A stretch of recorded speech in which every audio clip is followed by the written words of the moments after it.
ሰላም ለእናንተ ይሁን። አንድ አጠር ያሉ ቃል በውስጥ ያለውን ልናገር ፈልጋለሁ። እሱ ቃል ትልቅ መልእክት ነው።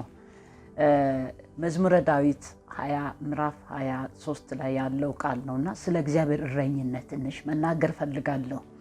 እግዚአብሔር እረኛችን ሲሆን ብዙ እረኞች አሉ፣ ነፍሳችንን ሊጠብቁ የማይችሉ እኛን ሊታደጉ የማይችሉ። እዚህ ጋር ዳዊት ሲናገር እግዚአብሔር እረኛዬ ነው ይላል፣ የሚያሳጠኝ የለም ይላል። የእግዚአብሔር እረኝነት ወገኖች ስለበዛ፣ የእግዚአብሔር እረኝነት በእኛ ላይ ስለበዛ መውጣት መግባት ችለናል። እስቲ አንዳችሁ ልጠይቃችሁ አንድ ጥያቄ። ማን ነው ራሱን ጠብቆ ወጥቶ መግባት የቻለው?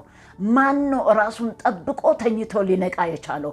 ማን ነው ራሱን ጠብቆ ከወጣበት በሰላም ሊመለስ የቻለው? የዚህ ሁሉ ምስጢር የኔ እናት የኔ አባት፣ ዛሬ እህቶች ወንድሞች ልንገራችሁ፣ እረኛ እግዚአብሔር ስለሆነ ነው። ለዚህ ነው የሚጠብቀኝ አይተኛም አያንቀላፋም ይላል። ኢየሱስም ደግሞ ሲናገር እንደዚህ ይላል፣ እውነተኛ የበጎች እረኛ እኔ ነኝ ይላል። ዛሬ እግዚአብሔር እረኛ ስለሆነ ወጥተሻል።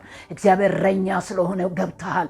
እግዚአብሔር እረኛ ስለሆነ ነቅተሃል። እግዚአብሔር እረኛ ስለሆነ በሰላም መግባት ችለሃል።